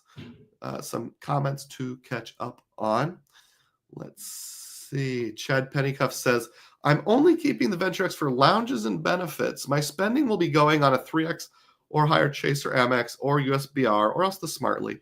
That makes sense. I took a shower in the Denver Venture X lounge and I'm like, I love you so much, Venture X. It was totally worth it, even though I only used it once a year. Chad Pennycuff says, yes, I also keep CapitalOne for lounges since I do layovers at Dallas Fort Worth very often. Chad says, I thought the CSR was covering anything on points. Is the Chase ecosystem if you paid taxes on the CSR plus UR points transferring partner? I will be honest, Chad, there is some ambiguity there, and I have never personally heard a data point of someone that actually used it. For example, if you book a United flight using the travel portal and you're out those points because you have a last minute cancellation because it's non-refundable or you canceled less than that 24-hour window, I think whatever point equivalent you used, CSR's got your back. So yes, they still have your back there. It would be more like it used to be if you book that non-refundable cruise that has nothing to do with points transfers, they would also have your back. Now they only have your back for the portion you put on the CSR. The part that's in the middle I don't understand is if you use their own transfer partners, and the wording is kind of vague. If I move 70,000 points to United and pay $6 in taxes and fees on my CSR, and I have to make an emergency cancellation on that United flight and I can't get my points back, is the CSR going to spot me just the $6, or are they going to spot me the 70,000 points I transferred United and lost? I don't know the answer. If anybody has a firm data point, I don't want speculation, but if anybody has a firm data point, let me know. Sam gave a like. Ritz has the same benefits. I am considering just ditching the CSR and moving to the Ritz, but it'll take me more than a year to get there. So if you only pay 10% of the CSR for interrupted cancellation, they only give you 10% of the amount, or just the actual dollar amount you paid on the CSR. I think I explained it in that last example with Chad, but let me know if I didn't. Sam has to go. He doesn't want to travel home in the dark because he's 6 hours ahead of us. Thank you for the fantastic stream. Well, thank you for supporting me as always, Sam. I appreciate that. I would get rid of the CSR. That is downgrade the CSP. I've bounced back and forth between the CSP and the CSR many times in my life. Yuri says, I was in Israel on October 7th, 2023. Oh, that was the day of the Hamas invasion. Yes. Sorry you had to be there for that. And most flights were canceled except a few. My flight with Lot was also canceled. Could I use the Ritz to pay for an evacuation? I don't know, Yuri. I apologize. I know the terms and conditions say it has to be pre-approved by the insurance provider. So you would have to call them and get permission. You can't just book a $20,000 helicopter and seek reimbursement. I think that would be one of those things where there's somewhat of a gray area. They would say, if you just wait 8 to 10 days, flights will resume. It's hard to know, but at least with I had a massive stroke and I'm never going to recover. My family has to get me home scenario. At least in that scenario, I know I'm covered. The difficult things with travel protections is I can never guarantee what's going to be covered and what won't. I will say I have a lot more faith in Chase than in Capital One or US Bank. The CSR insurances I questioned domestically, trip delay insurance versus carrier refunds, evacuation, and health insurance. I haven't looked since they revised it. The terms and conditions used to say you have to be at least 100 miles from home. Cesar says, sometimes we try to justify too many premium travel cards even when we don't travel enough to justify one. It's happened to me several times. Another question is it better to get rid of all my premium cards, or maybe all but the Altitude Reserve, and just pay for like travel insurance through Allianz or something like that? So when I went to England and Sweden 2 years ago, I got an annual plan from Allianz, and it was a little over $400. Obviously, I'd still be saving if I did that for an entire year of coverage for my entire family. I was tired last night, and maybe I made a mistake, but I went out to Allianz and shopped around last night for a policy that only covered the summer, not the entire year. It was over $700. Frankly, with inflation and travel picking back up, that doesn't surprise me. But getting a personal plan for a family of four is getting harder and harder. Cesar says premium travel cards are for frequent travelers and churning. All right, so now let me bring it all home, and I'm going to do the exercise here where I make my own card. So let's say I wanted to cancel all but one of those cards, but I had the power to change the card. I was in the ear of Jamie Dimon. I'm going to suggest a new card for Chase. If I got this card, it would enable me to get rid of the other two. So I'm going to call this the Perfecto card, or I thought it might be called something better than a reserve, like Elite, the Chase Sapphire Elite. I'm going to type that in. That sounds good. This card would have an annual fee of $800. That's pretty steep. How do you justify that, Dugroz? Well, I'm glad you asked. That's what I'm going to say next. I'm going to say an authorized user fee of $50. I know they charge $75 right now. I don't think that's worthwhile, but I think if you brought it down to $50 for what I'm going to say in a little bit here, that would be reasonable. I think you should get $400 of easy credits. And when I say easy credits, just keep it the same as you have right now, a travel credit or something like that. If you wanted to do a combination of two things, like say you give $300 as a travel credit, just like now, plus 10,000 free ultimate rewards every year, I would be okay with that.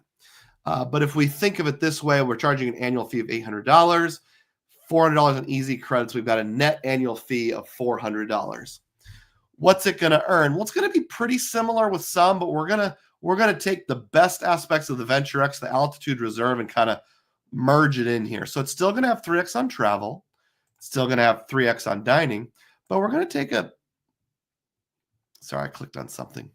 We're going to take a page from the Venture X. It's going to also have 2x on everything. If I'm going to be paying $800 a year, I want to get 2x on everything else. And then it's going to have, this is a typo here. It's supposed to say 2.5.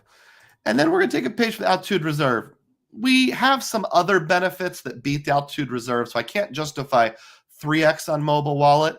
But you know what? I could justify 2.5x on mobile wallet. So Jamie, let's do that. We're going to say, I said 2x on all else, but that's kind of repetitive. We're going to say 3x on travel, 3x on dining, 2x on everything else except mobile wallet, which is 2.5x. Transfer partners, they're going to stay exactly the same. We've got the Chase transfer partners. We're going to stick with them. That's great. How about Portal or Travel Eraser? Well, you know what? Chase is going to meet you in the middle. They're going to take the best of both worlds. You can still do the 1.5x if you're booking through their portal, just like always. And you're not going to be able to double dip. You're not going to get your statuses. Or you can do what they did with their own Aeroplan card and pay yourself back at 1.25x. Better than the Venture X, not as good as the Altitude Reserve. But if I've got all these things combined in one, close enough, I don't really need the Altitude Reserve anymore. So just like I do right now with my Aeroplan card, I go to Sweden, I take a boat tour. Martin is a terrific travel guide and narrates that boat tour. I charge it to my brand new Sapphire Elite card, and I travel erase that at 1.25 because that doesn't show up in the portal. How about lounges? Well, you're going to get access to the Sapphire lounges with yourself plus 3 guests per card. If you need more than 3 guests, so like if you're more than a family of 4, if you've got 3 yourself plus significant other plus 3 kids, well, then you're going to go back and have to pick up that $50 authorized user card. And yes, I am being a little biased. I'm using myself as the standard. I don't know a lot of people in the points of mile space with a family of 5. I'm sure they're out there. Sorry, your kids are going to eat some extra Fruit Loops and orange juice, so you're going to have to pay $50 more a year. Priority Pass, I want to see the Priority Pass with restaurants for years, but we're going to change the Priority Pass. Instead of getting 2 free guests, it's just for yourself. But you do get the restaurants. So if you're traveling alone, you get the restaurants. If you want it all the time, unlimited, again, for significant other, you got to go back and pick up that authorized user because everybody gets it for self. But then we're also going to take a page for the Altitude Reserve. Instead of 8 passes per year or 4 on the go, we're going to give you 4 guest passes with restaurants per year. So it's limited, so you don't have to worry, Chase, about people saying, I'm going to let the 10 people in line behind me in for the restaurant as well. You get 4. If you want 8, you got to pay the extra $50 for the annual fee of the authorized user. That seems fair to me. But this way, you don't have to keep around these other 2 cards. How about insurances? Yep, we're going to keep them exactly the same. We're going to get the best of the best, which is what they already had. So what do you think of my Chase Sapphire Elite card? If this card existed, would you be willing to ditch the Venture X, the Altitude Reserve? I would. And that, my friends, is the theme of the day. I hope you enjoyed it. I'm going to catch up on some comments. Then we're going to take our bathroom break here.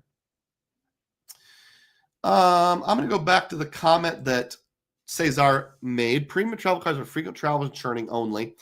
I don't know. Am I a frequent traveler? Am I an occasional traveler? I thought about calling the name of my channel Infrequent Miler, but I feel like that would be copyright infringement. Maybe I'll ask him someday. So I travel probably 5 to 8 times a year.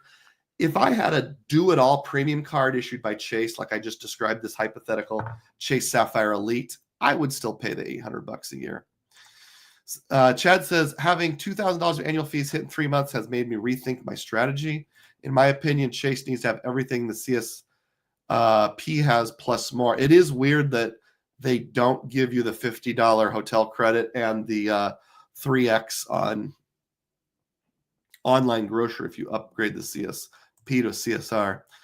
I had to pause the show. I see I was gifted channel membership. Thanks to the donor. I appreciate it. Oh, well, I'm glad that that worked out. That was either Ian Mascal, who donated 5, or Quality Control Man, who donated 1. So thank you to both of them. We try to justify anything. It's happened to me several times, especially if not traveling 6 or more times a year. Quality Control Man says, Texas dog, YouTube choose at random. Hope you enjoy it. Absolutely. Chad says, I travel once or twice a month, mainly Delta, so Delta Reserve makes sense for me. I paid the annual fee. I got a $580 ticket for $27, $100 Amex offer back from Delta. Not bad. Cesar says, you're a frequent traveler. You can justify premium travel cards. Chad says, Dugroz, you're a daily mile miner. Just don't redeem super frequently. Daily mile miner. Interesting. Infrequent miler. I love it. Might just be different enough. I still feel like I would need to ask them to be on the safe side. All right, we are caught up on comments. Thank you so much for 70 people sticking around. I'm going to go use the bathroom. So what we're going to do is what's called our biology break, or sometimes we call it the intermission. Some of you will stare at a blank wall. Some of you will get an advertisement. If you get an advertisement, my request would be just go ahead and watch the advertisement if you're watching this live. It's not going to gain you anything to, oh, what did I do? I feel like I just killed myself. Can you see me? Can you hear me?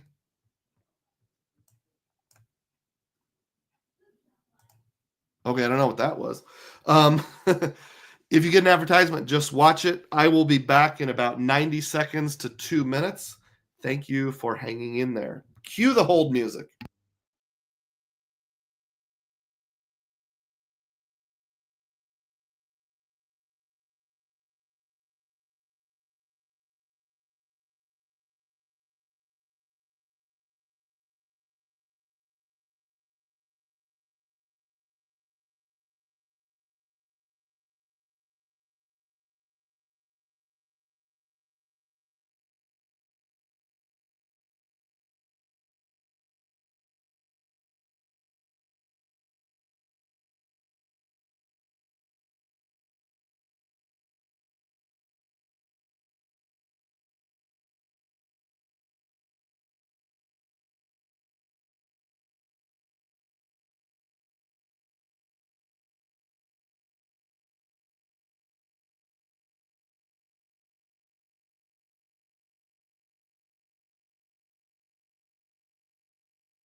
Remember, folks, if you have the Amex Platinum or Business Gold, you get Walmart Plus, which unlocks a 25% off at Burger King and 1 free Whopper per quarter through their app. Nothing says platinum luxury like a free Whopper. All right. Thank you for those of you who stuck with me. Let's see. Where were we? Chris Sevi says, I keep looking at the USAA Eagle Navigator. Net annual fee 0. Looks like a Venture X without priority pass. I don't know anything about that card, so I'm going to write that down and research it later. USAA. Wait a minute. USAA, that's the group that Gronk wants to join. Maybe the reason why I haven't heard of it is because I am not allowed to join. I'm not in the military. None of my parents were in the military. Cesar says, currently hold the Platinum CSR and Aspire. The CSR will get downgraded. I travel 6 times a year. Platinum, CSR, and Aspire. Makes sense. I can hear. Oh, that was when the screen disappeared. Thanks, QC, man. You typically don't get ads on StreamYard shows. Well, I wasn't sure about that. I know I got ad revenue for everyone who watched it not live.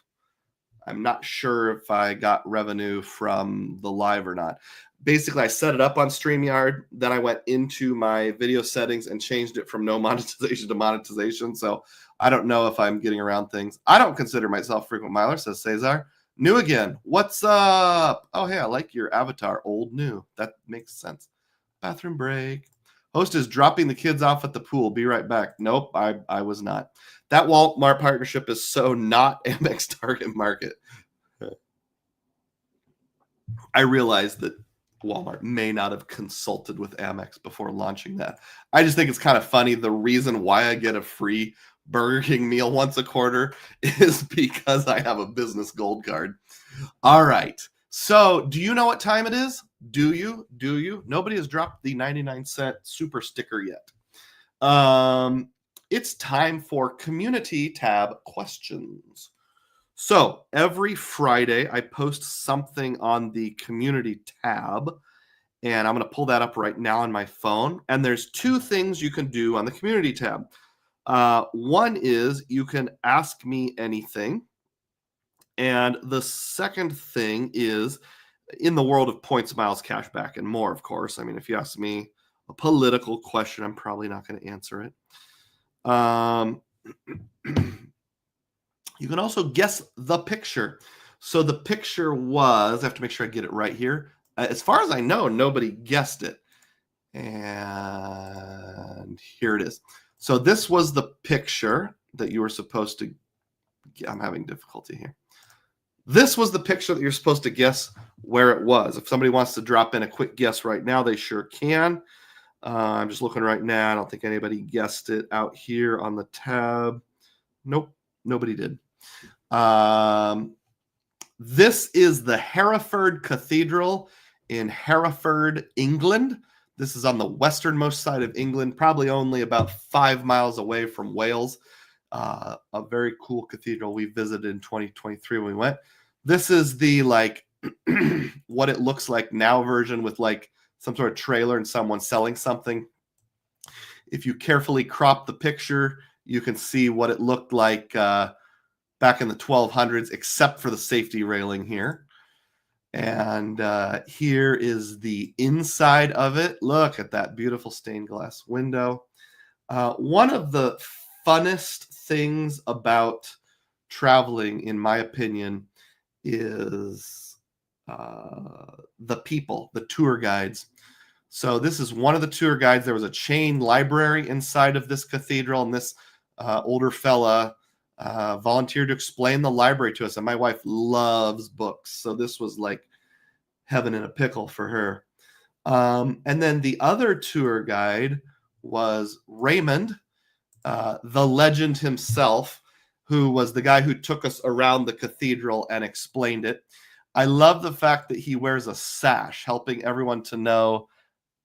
It says guide or docent or something like that on it.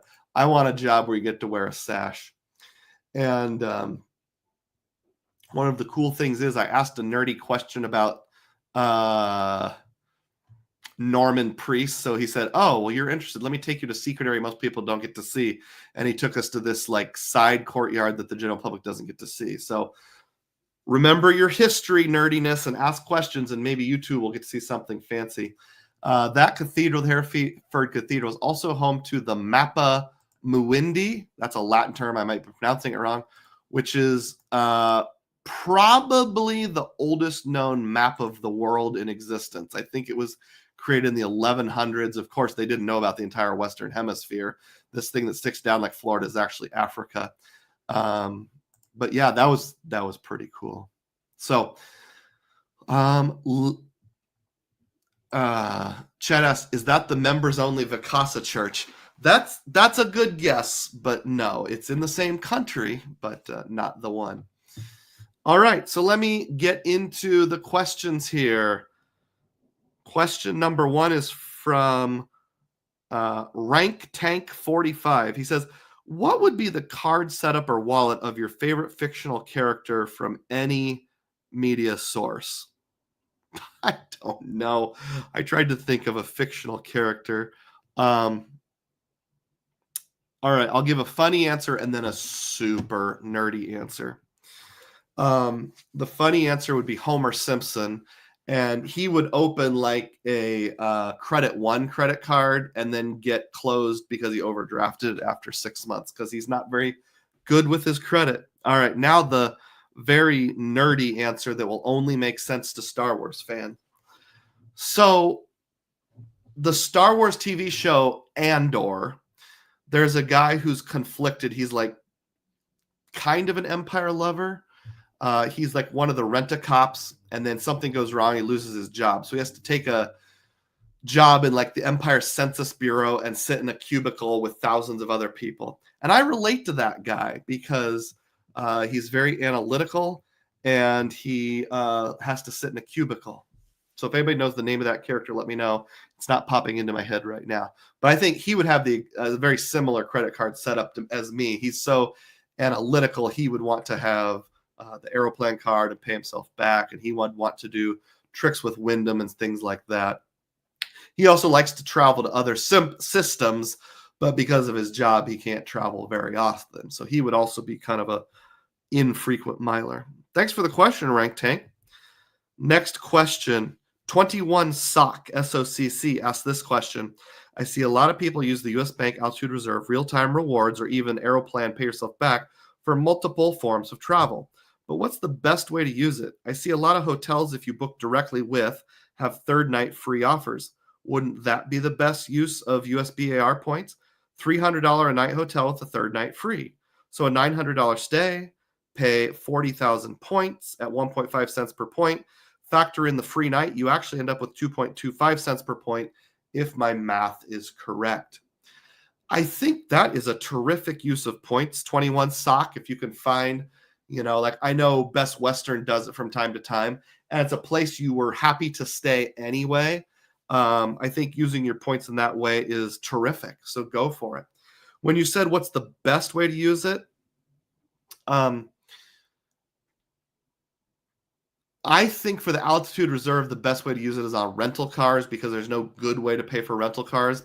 Also, since I have a limited number of points, I love the Altitude Reserve for many reasons. It's net no annual fee for me for all the reasons we talked about earlier.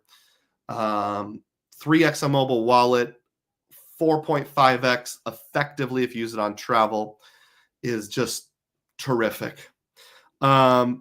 The downside is it's hard to earn a lot of points. I am running in a good year, maybe $7,000 to $10,000 maximum through mobile wallet. So I'm making like 30,000 points, which gets me about $450 worth of travel. That's between like 1.5 and 2 rental cars per year for my weekend rip trips. So because it's hard to get enough points, I pretty much just use it for that.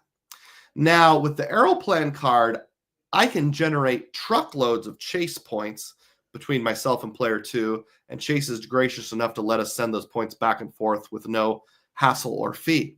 So I think the best way to use Aeroplan Pay Yourself Back is on the weird one-off things that there's no way to use points to pay for. Meals in a hotel where you're paying 100% with points, so you're not worried about earning points that much, and then charge the meal to the room, put your card on files, the Aeroplan Pay Yourself Back. Yes, you're only earning 1 cent per point, but then you're making that meal free. I did the math with someone once and found that like it's still worth doing, even if you consider the fact that you're giving up higher earnings on a hotel specific card. So I think those are two of the best ways to use USBAR and Aeroplan, but what you suggest is great also. I need to go back and catch up on a couple comments here. Chalambe Halasase says, good morning. My wife got approved for the Hawaiian Airlines card and I got denied. Can she transfer her Hawaiian miles to me since I have an Alaska Airlines card? Thank you. Great question, Chambe. I had to experiment with this myself. And I had the exact same thing. My wife got approved for the personal card. I got denied for the business card. As long as the person sending has a Hawaiian card, yes, you can move points from her Hawaiian account to your Hawaiian account free of charge, wait a day or two, and then move those Hawaiian points over to Alaska. And that has no charge also, at least for now. Someday in the future, probably the ability to move from Hawaiian to Alaska will go away. But as of today, that's the exact same situation I'm in. And yes, it is possible. I speculate if either the sender or the receiver, either one has a card, it's free. If it's not, they charge something ridiculous like 1/10 of a cent per point, which almost makes it not worth it.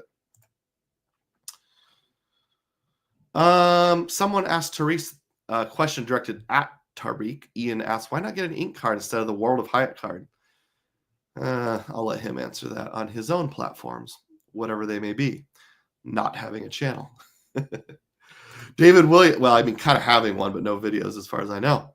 Tariq often takes a hard time on the Stack Your Points podcast. Check them out if you haven't done so, about not producing YouTube videos.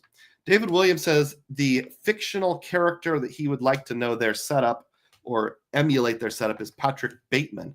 I have no idea who Patrick Bateman is. Sorry. QC Man says Magnum PI definitely has an Amex trifecta if he's a credit card guy. Now I'm going to have the theme song in my head the rest of the day. Thanks a lot, QC Man. But he totally would. And he would swipe it for a penny per point at a fancy restaurant just to impress the chicks. Am I right? Chad says everyone goes gaga over cherry picking sweet spots and point charts for transferable currency cards. They sure do. But you know what? Paying for a boat ride at 1.625 cents per point, when that's exactly the thing you want to do, it's pretty good. Why do you personally not use Hilton cards? Why not Aspire as an infrequent traveler? I do have a Hilton Surpass, and I use that when I travel. The reason why I haven't gone for the Aspire yet is because I have never stayed at a Hilton resort, and the type of travel that I do would very rarely involve a Hilton resort. So I would probably never get to use the Hilton resort credits. I would definitely not get to use it twice a year. I did thought to myself, if I could arrange a trip so I'm traveling from like June 25th to July 7th, but then I have to stay that whole time at a Hilton. I don't want to arrange my travel around what the credit card gives me. I want the credit card to meet my travel where I want to be. So that's why I don't have an Aspire.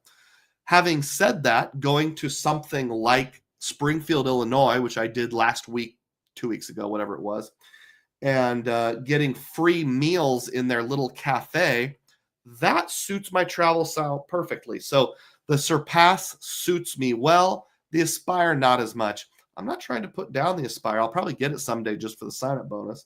But I think the Surpass is a better suit for my family and my situation. David Williams says, I want to use a Forex built travel in the first month to cover rent, car, or travel, but they capped it. They sure did, those jerks. Chad Pennycuff says, however, people forget you can cherry pick coupon, deal hunt, bargain hunt with cash days and use less USBR points too. Highly underrated. That's one thing I love about any sort of pay yourself back, travel eraser, real-time rewards, Chad. You're exactly right. If I have some weird coupon through Avis directly, I can use the weird coupon. I don't have to rely on a portal. Quality Control Man. Is it true that flights booked in the USBR portal are only 1x? If true, that seems like an error, discouraging people from using their portal. I don't know the answer to that, but an easy solution is book the flight directly to the airline and use real-time rewards instead of going through their portal. Chad Pennycuff says, built this for rentals. They're breaking the card for everyone else. Chad says, unless USB airport is cheaper, why bother? Yeah, that's what I just said. Chad says, agreed. I wouldn't do it myself. I just find it hilarious if true.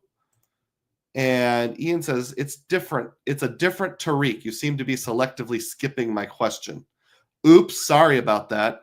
Oh, that's right. I keep forgetting there's more than one Tariq in our community. So now I completely forgot what the question was, Ian. If you want to ask it again, let me know. I apologize. Clairvoyant says, Batman. Batman would have to be really careful, though. I mean, you don't want to show up as Batman at Burger King and swipe your card that says Bruce Wayne on it. What if they ask to see your ID? Let's keep going here. This question is from Roddy Rod. Is your strategy going forward to just go after welcome offers? How would you stagger them? And I said, to be honest, Rowdy, I'm not sure what my strategy is at present, but I'll talk about it on the live stream. So right now I'm gardening. And the reason why I want to garden is because I want to hop back on the Chase Inc. train. Two reasons. One is I want to hop back on the Chase Inc. train. And the second reason is because I'm afraid I might be kind of sort of reaching the end game without knowing it. Last December, I got denied for a Citi double cash. And then within the last month, I got denied for a Hawaiian business card. And in both cases, when I called Recon, they cited the reason as either velocity or just too many recent products. Now, I don't know how they define recent. But I'm afraid I might have entered the end game without actually knowing it. I've mostly got what I want with Chase, but it's such an easy way to earn points. Now is the perfect time to address a question that came up earlier, and I apologize. I don't remember who asked it. But somebody asked this question. It was, what do you think of the new, I'm not sure what the terminology is, but like devaluation makes it harder to hop on the Chase Inc. train. Now, I just found out about this within the last 24 hours, but if I went to Doctor of Credit and read it correctly, people are saying Chase's recon line is basically shutting everyone down. So if you don't get instantly approved, you're going to not be able to get on the Inc. train. You're not going to be able to get any Chase card. That seems to be especially significant with Inc. cards because what a lot of people will do is apply, hop on board, go into like we need to think it over for a while. Then they will call Recon and just say, can you move some credit around? Like I already have an Inc. Unlimited, take that down to 3,000, move the extra 1,000, 7,000 to the card I'm applying for. And a lot of times that works. So that makes it harder to get on the Chase Inc. train, but not impossible. Now, I'm not suggesting what I'm about to say because your mileage may vary. And I know some people feel strongly you should not do this. I've only done it once, but there was one time I knew I'd be applying for an Inc. card. So I proactively canceled a different Inc. card in advance. I shuffled my credit around first to exactly where I needed it to be. And that dropped my overall credit limit with Chase business cards by something like $10,000 available credit. I waited about a month and then applied for a new card and got instantly approved. The theory there is that Chase has some sort of limit they want you to stay under. So instead of having to go through Recon, just do that. Cancel any business card you're not using in advance. Now, obviously, that only works if you've already gotten a couple Chase cards. So right now, I have an Inc. Cash, an Inc. Unlimited, and an IHG business card. So what I will probably do is take the IHG business card credit limit down quite a ways, cancel the cash, move points first before I cancel. And that way I only have the Inc. Unlimited at the time I apply. Or maybe I'll cancel the other one and apply for the other one. But the point is I'll, cancel the unlimited and apply for a cash, cancel the cash and apply for an unlimited, whatever. I think that might work, but it's such new news. I don't know how it's going to work out. Marcus Young said, I heard the ink train may be in jeopardy. That's my understanding. Oh, hey, Luke is on board and offers some insight that I think might be helpful. How you doing, Luke? I've got this super grovelly voice because I was up late last night watching Mike Tyson fight. Did you watch that? The recon line is a different issue. Folks are reporting not being approved for second ink cards, so many feel like that ship has sailed. Oh, that's really disappointing. I appreciate the information, though. Thanks for hopping on board, and thanks for bringing that to our attention. I don't know. I have no data on that. I haven't seen anything about it, so I just plain don't know. Rich with points. How you doing? Rich says, "Don't worry, City hates me too." Thank you. Misery is company. Let's see. Vincent says, Amex lets you purchase premium car insurance. I won't cover liability for a period of time. Yeah, that's okay too. If I've got some other card that I'm going to use anyway, like a 3X Travel CSR, that seems just as good, but that's a good option also. I think it's like $20 per trip. QC Man says, Batman would have to use a mobile wallet to not show his name on the card. So definitely USBR guy. Absolutely. Let's see. Clairvoyant says, Patrick Bateman is the guy from American Psycho who played Batman. Oh, okay. I'm not familiar with him or the movie American Psycho. I mean, I know it exists, but I don't know any details. Ian says, we didn't get instantly approved last weekend for a CIU. Waited 2 days and got it, never called. Lowest credit limit ever, only $3,000. I see. When my wife applied for a business card with Wells Fargo, well, it's the Signify, their only present business card. She had the same thing. It didn't get approved, didn't get denied. It just went into, we need to get more information. They never called, they never emailed, provided no information, and 3 days later, it just got approved.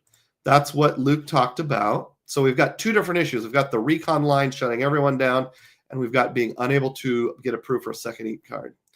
I agree with Rich. That sucks. That's a bummer because I have all three inks now. Luke says it was a great ride for years until this generation of YouTubers blew it up. I'm always a little like on the fence as to how I should think about that. You know, some people have strong feelings like, what was it recently? Oh, when Wyndham lost the ability to auto get status over to Caesars, now you have to earn it, or starting in 2025, you have to actually earn it. Some people were like, frequent miler ruined it for the rest of us. You know, is it a valid complaint to say someone who makes their living either in part or in whole shared information that's in the best interest of everyone? After lots of people doing it, the issuer got wise and shut down that path.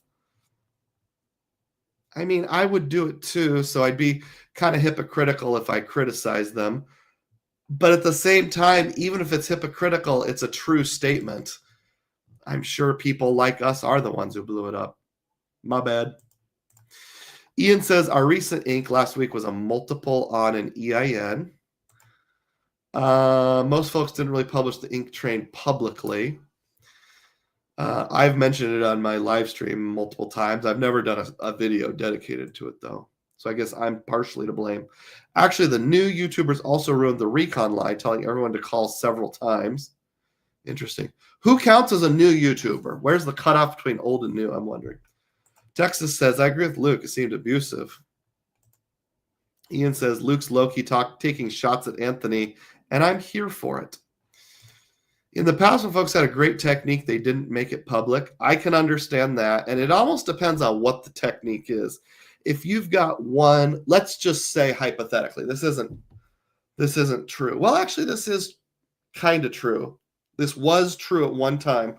So, like, for 6 months at Casey's General Store, which is a gas station in like Iowa, Illinois, Missouri, Minnesota, Wisconsin, and a few other Midwest states, there was a particular prepaid debit card or like reloadable debit card you could buy. It was a Western Union card, and they would literally swipe the Western Union card. You could stick your credit card directly in the reader and charge up to $500 to it. So it was the easiest manufactured spending ever. Just go to the gas station.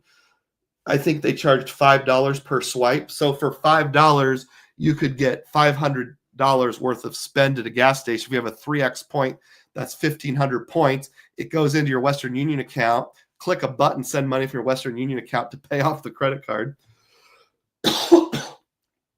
Would you buy 1,500 points of any, whatever your favorite gas station ecosystem is?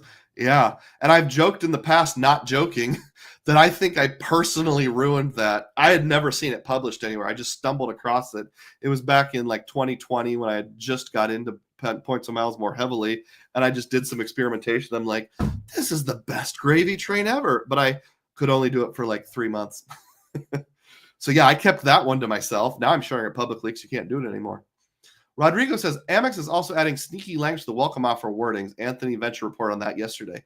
Interesting. I'll have to check that out. Rich with Point says, me, but I've never told people to do that. So you're a new YouTuber. Luke says, well, years ago, those things weren't as open, but now everyone wants to break the new news, new being 10 years old. All right. Well, then I guess I'm new. Ian says, the way I liquidate everyone tells me is bad and not to do it. But I've never heard anyone publicly talk about it, so I just keep doing it.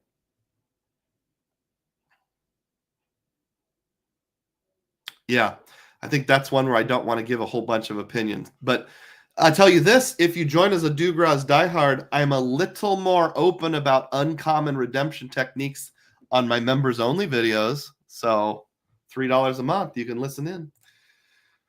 What's the point is, like RJ said, Chase just isn't going to leave the bank vault open. Talk about people who take advantage of everything. RJ is that guy, and unashamedly so, and I don't blame him.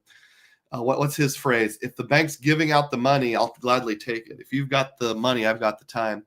Rich says, I usually tell people you shouldn't beg to give credit cards your business. Make them beg for you. All right. Well, thank you, everyone. That is just about wrapping it up, and we're at 1 minute, 58 seconds. So we'll leave it there. I apologize. I don't have answers on the Chase Inc. train thing. I'll look into that. And we'll get together. But this is your last chance to drop a super chat or a comment of any kind. Click the like button, even if you think this is about to end. It does mean more people watch it after the fact. Thank you. Thank you to my diehards especially, but thank you to everyone who watched and commented. And as always, may your spending be frugal and may your points be plenteous. Thanks for watching.